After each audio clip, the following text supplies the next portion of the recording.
నెల్లూరులో జరిగిన సంఘటనల గురించి జనసేన పార్టీ నాయకులు అమ్మిశెట్టి వాసు మీడియా సమావేశం ఏర్పాటు చేశారు. ఈ సందర్భంగా అమ్మిశెట్టి వాసు, బొలిశెట్టి వంశీకృష్ణ, విజయలక్ష్మి మాట్లాడుతూ నెల్లూరులో జరిగిన ఇద్దరి మనుషుల గొడవను రెండు కులాల మధ్య చిచ్చు పెట్టాలని చూస్తుంది వైఎస్ఆర్సీపీ పార్టీ.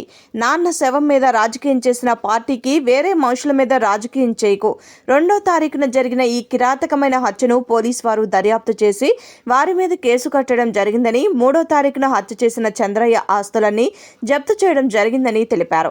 లక్ష్మీనాయుడు కుటుంబం 40 సంవత్సరాలుగా టీడీపీతోనే కలిసే ఉంది. కమ్మ, కాపు కులస్తులకు గొడవలు ఉంటే ఇన్నాళ్లు ఆ కుటుంబం కలిసి ఇలా ఉండేదని ప్రశ్నిస్తున్నాం. పవన్ కళ్యాణ్ పోరాట తత్వం చూసే ప్రజలు 100కి 100 స్ట్రైక్ రేట్ ఇచ్చారని, ఏ కాపు కులస్తులకు అన్యాయం జరిగినా పవన్ కళ్యాణ్ స్పందించారని, వైఎస్ఆర్సీపీ వాళ్ళు రాద్ధాంతం చేస్తున్నారో ఎందుకు అర్థం కావడం లేదని, కుల రాజకీయం చేయడానికి జనసేన పార్టీ స్థాపించలేదు. ఏ కులానికి అన్యాయం జరిగినా జనసేన పార్టీ ముందుంటుందని, జక్కంపూడి రాజా, జగన్మోహన్ రెడ్డి కాపు కార్పొరేషన్ నిర్వీర్యం చేసినప్పుడు మీరు ఎందుకు నిలదీయలేదని అన్నారు. 2019 నుండి 2024 వరకు కాపులకు మీరేం చేశారో శ్వేతపత్రం విడుదల చేయాలని వైసీపీ నాయకుడు వంగవీటి నరేంద్ర గత ఎన్నికల్లో పోటీ చేస్తే 2000 ఓట్లు వచ్చాయని, అలాంటి నరేంద్ర నేను వంగవీటి కుటుంబం నుండి వచ్చానండం సిగ్గుచేటని అన్నారు. జగన్మోహన్ రెడ్డి కుల రాజకీయాలు చేయటంలో మహాదిట్ట. కూటమి ప్రభుత్వం రాష్ట్రాన్ని అభివృద్ధి పదంలో నడిపిస్తుందని, కాపు కులం ఇప్పుడు గుర్తుకు వచ్చిందా అని వైసీపీ వారికి గత 5 సంవత్సరాలు ఎక్కడికి వెళ్లారని, ఈ నాయకుల్ని రాష్ట్రాన్ని రావణ కాష్టంగా మార్చింది వైసీపీ ప్రభుత్వం. రాష్ట్రంలో ఎక్కడ అన్యాయం జరిగినా ముందుండేది జనసేన పార్టీ. వంగవీటి నరేంద్ర పిచ్చి పిచ్చిగా మాట్లాడితే మర్యాద ఉండదన్నారు. ఈ కార్యక్రమంలో జనసేన పార్టీ నాయకులు జయ తదితరులు పాల్గొన్నారు. నా పేరు బొలిశెట్టి వంశీకృష్ణ. నేను విజయవాడ సెంట్రల్ యువత సమన్వయకర్తని జనసేన పార్టీ. మరి ప్రకాశం జిల్లా కందుకూరులో జరిగినటువంటి లక్ష్మీ నాయుడు అనే అతని దారుణంగా హత్య చేయటం నిజంగా ఇది దుర్మార్గం. దీన్ని అందరూ కూడా ఖండించాల్సిన విషయమే.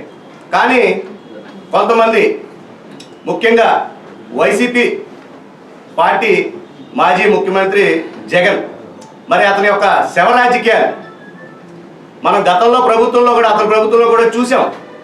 పవన్ కళ్యాణ్ గారి మీద మరి ఆయన్ని విమర్శించడానికి మరి కాపు సామాజిక వర్గం నుంచి బందరు మచిలీపట్నం ఎమ్మెల్యే, మంత్రి అయినటువంటి పేర్ని నాని, అలాగే మరి వైజాగ్ నుంచి అమర్నాథ్ మంత్రి, వీళ్ళందరినీ కూడా పవన్ కళ్యాణ్ గారిని నిత్యం వారిని దూషించడం, అవమానకరంగా మాట్లాడటం గత ప్రభుత్వంలో చూసాం.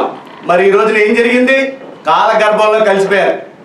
మరి మరో కొత్త ఐటెం గాని తీసుకొచ్చాడు జగన్ గారు. మరి ఆ పెద్ద ఐటెం ఎవరంటే బెజవాడలో తూర్పు నియోజకవర్గంలో ఉన్నటువంటి వంగవీటి నరేంద్ర. మరి నిన్న వెళ్ళి అక్కడ కాపు యువతని, ఇప్పుడు ఈ జరిగినటువంటి ఒక ఇన్సిడెంట్ని పట్టుకొని వారి ఆవేశానికి గురి చేసి వారిని వైసీపీగా, అలాగే కులాన్ని అడ్డం పెట్టుకొని నరేంద్ర లబ్ధి పొందాలని చెప్పి నిన్న అక్కడికి వెళ్ళి రెచ్చగొట్టడం జరిగింది.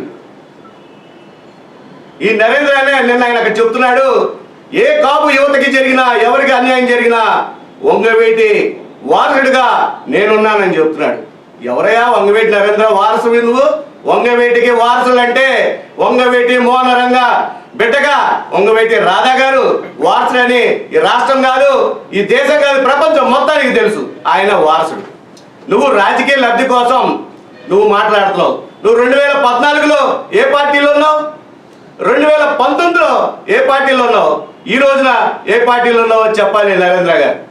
మరి 2019లో నువ్వు ఈస్ట్ నియోజకవర్గం తరఫున ఒక జాతీయ పార్టీ బీజేపీ తరఫున పోటీ చేస్తే నీకు వచ్చిన ఓట్లు 2000. ఇటు పక్కన సెంట్రల్లో సత్యమూర్తి గారు పోటీ చేస్తే 2019లో 2500 ఓట్లు. మరి అలాగే పశ్చిమలో పోటీ చేస్తే పీయూష్ గారికి 4500. ఎవరు నువ్వు? నువ్వు ఉన్నటువంటి ప్రాంతంలోనే నిన్ను గుర్తించినటువంటి వ్యక్తివి నరేంద్ర. నువ్వు వంగవీటి పేరు చెప్పుకొని ప్రజల్ని రెచ్చగొట్టి తద్వారా జగన్ ధర మంచి పేరు తెచ్చుకోవాలని చూస్తున్నావు. ఇది మంచి పద్ధతి కాదు. నేను యువతకు కూడా, కాపు యువతకు కూడా చెప్తున్నాను, ఇది దూరపకుండా నునుపు ఎక్కువ. అలాగే అందరికీ నమస్కారం. ఈరోజు రాష్ట్రంలో జరుగుతున్నది చూస్తే చాలా బాధాకరం. మరి నెల్లూరు జిల్లా కందుకూరు నియోజకవర్గంలో జరిగిన దారుణం ఒక ఇద్దరు వ్యక్తుల మధ్యలో జరిగిన విషయాన్ని కొంతమంది వైసీపీ నాయకులు శవాల మీద రాజకీయం చేసినటువంటి వైసీపీ నాయకులు, వాళ్ళకి కొత్త ఏం కాదు, వాళ్ళ పార్టీ నిర్మాణమే రాజశేఖర రెడ్డి గారి శవం మీద రాజకీయం పెట్టినటువంటి పార్టీ వైసీపీ. అలాంటి పార్టీ అక్కడ బాధితులు ఎవరైతే ఉన్నారో లక్ష్మీనాయుడు కుటుంబాన్ని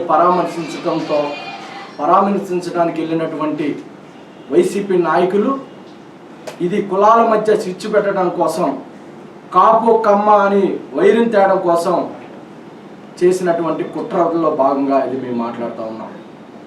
ఈరోజు కూడా లక్ష్మీనాయుడు కుటుంబాన్ని పరామర్శించినటువంటి కాపు పెద్దలందరికీ శిరస్సు వంచి పాదాభివందనం చేస్తూ ఉన్నాం. ఎందుకంటే మన కులంలో కాపు కుటుంబానికి అన్యాయం జరిగిందని మీరు పార్టీలకు అతీతంగా వెళ్ళి ఆ కుటుంబానికి అండగా నిలబడినందుకు దాసరి రాము గారికి కానీ అట్లాగే ఆమంచి సోములు గారికి కానీ అందరికీ మనస్ఫూర్తిగా ధన్యవాదాలు తెలుపుకుంటున్నాం. కానీ మాకు బాధాకరం ఎక్కడంటే ఒక ఇద్దరు వ్యక్తుల మధ్యలో జరిగిన దాన్ని రెండు కులాల మధ్య ఈ వైసీపీ నాయకులు స్విచ్ పెట్టడం అనేది చాలా బాధాకరం. ఎందుకంటే 2వ తారీఖు జరిగిన ఈ కిరాతకమైన మర్డర్ పోలీసు వారు కేసు పెట్టగానే ఎంక్వైరీ చేసి 2వ తారీఖు కేసు కట్టడం జరిగింది. కేసు కట్టడమే కాకుండా 3వ తారీఖు ఎవరైతే హత్య చేశాడో చంద్రయ్య ఆస్తులన్నీ కూడా సీజ్ చేయడం జరిగింది. మీ అందరికి తెలియని విషయం ఏంటంటే ఎవరైతే లక్ష్మీనాయుడు ఉన్నాడో వాళ్ళ కుటుంబం కూడా 40 సంవత్సరాలుగా టీడీపీతో కలిసికట్టుగా ఉన్నారు. అక్కడ కమ్మ కాపు గొడవ ఉంటే ఒక 40 సంవత్సరాలుగా ఆ కుటుంబం వాళ్ళతో కలిసి ఉంటుందని మేము అడుగుతా ఉన్నాం. ఎందుకంటే ఈ రాష్ట్రంలో జరుగుతుంది 40 సంవత్సరాలుగా ఒక 2 కులాలు కొట్టుకుంటా ఉంటే కులాలను కలిపే ఆలోచన విధానం తీసుకొచ్చిందే పవన్ కళ్యాణ్ గారు. మరి 40 సంవత్సరాలుగా టీడీపీతో ఉంటున్న కుటుంబం వ్యక్తిగతమైన కారణాల వల్ల, ఫైనాన్షియల్ ట్రాన్సాక్షన్ వల్ల వాళ్ళకి గొడవలు వచ్చినాయి. ఎవరైతే చంద్రయ్య ఉన్నాడో లక్ష్మీనాయుడు భార్యని పర్సనల్గా టార్గెట్ చేసి వేధించి ఇబ్బందులు పెట్టింది వాస్తవం. అది పోలీసు వారంతా కూడా ఎంక్వైరీ చేసి కేసు కట్టడం జరిగింది. మరి దీన్ని వేరే రకంగా చిత్రీకరిస్తున్నటువంటి వైసీపీ నాయకులందరికీ మేము ఒకటే చెప్తా ఉన్నాం. పవన్ కళ్యాణ్ గారి సంకల్పం కానీ ఆలోచన కానీ కులాలకి అతీతంగా జనసేన పార్టీ స్థాపించారు. ఒక కాపు కులమే కాదు, అణగారిన వర్గాలకు అందరికీ న్యాయం చేయాలని ఒక ఆలోచనతో 2014లో పార్టీ పెట్టి స్థాపించి ఎన్నో సమస్యల మీద పోరాడారు పవన్ కళ్యాణ్ గారు. ఆ పోరాటే తత్వం చూసే ఈ రాష్ట్ర ప్రజలు 100% స్ట్రైక్ రేట్ ఇచ్చినటువంటి ఘనత జనసేన పార్టీకి దక్కింది. ఎక్కడ ఏది మాట్లాడినా, ఎక్కడ ఏ కాపుకి అన్యాయం జరిగినా అది పవన్ కళ్యాణ్ గారే స్పందించాలని ఎందుకు మాట్లాడుతూ ఉన్నారు? మేము జగన్మోహన్ రెడ్డి లాగా కుల రాజకీయం చేయడానికి జనసేన పార్టీ స్థాపించలేదు. ఏ కులానికి అన్యాయం జరిగినా పవన్ కళ్యాణ్ గారు మాట్లాడతారు, స్పందిస్తారు. ప్రభుత్వం రాగానే తిరుపతిలో తొక్కిసలాట్లో చనిపోతే సొంత పార్టీని కూడా నిలదీసి అడిగినటువంటి గొప్ప మనసున్న మహారాజు పవన్ కళ్యాణ్ గారు. ఈరోజు పవన్ కళ్యాణ్ గారిని వైసీపీ నాయకులు మాట్లాడుతూ ఉన్నారు. మీరు మాట్లాడాలి, మిమ్మల్ని ఏమనగా పెట్టమని జొక్కంపూడి రాజా గారు మాట్లాడుతూ ఉన్నారు.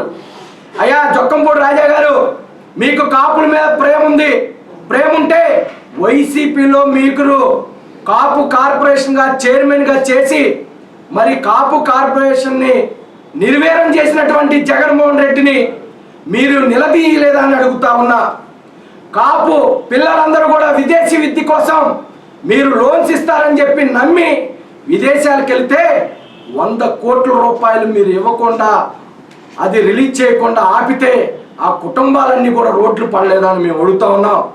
మీరు కాపు కార్పొరేషన్ చైర్మన్గా ఉన్నప్పుడు ఈ రాష్ట్రంలో ఉన్న కాపులకి, యువతకి మీరు ఏం చేశారో బహిరంగంగా శ్వేతపత్రం రిలీజ్ చేయాల్సిందిగా మేము కోరుతా ఉన్నాం. ఈరోజు మీ రాజకీయం కోసం మీరు రాజమండ్రి నుంచి నెల్లూరు వచ్చి ఇది కులాల మధ్య స్విచ్ పెట్టి ఇది పవన్ కళ్యాణ్ గారిని లాగాలని చూస్తున్న మీ దుర్మార్గాన్ని మేము ఖండిస్తా ఉన్నాం. కాపుల మీదే అంత ప్రేమ ఉన్న జగన్మోహన్ రెడ్డి మరి ఆనాడు కాపులందరూ కూడా బీసీలో చేర్చాలని ఒక కోరికని, నేను కాపుల్ని బీసీలో చేర్చనని చెప్పి బహిరంగంగా చెప్పినప్పుడు మీరెందుకు నిలదీయలేదని మేము అడుగుతా ఉన్నాం. అదే ముద్రగడ్డ పద్మనాభం గారు తుని మీటింగ్ పెట్టి అదే ఆవేశంగా మరి రోడ్డు మీదకి వెళ్ళి ట్రైన్ తగలబెట్టినప్పుడు మీరందరూ మరి ఆ రోజు వైసీపీ కార్యకర్తలు లేరా అని మేము అడుగుతా ఉన్నాం. ఆ రోజు మీ నాయకుడిని ఎందుకు నిలదీయలేదు, మీ నాయకుడిని ఏ వనగా ఎందుకు పెట్టలేదని మేము అడుగుతా ఉన్నాం.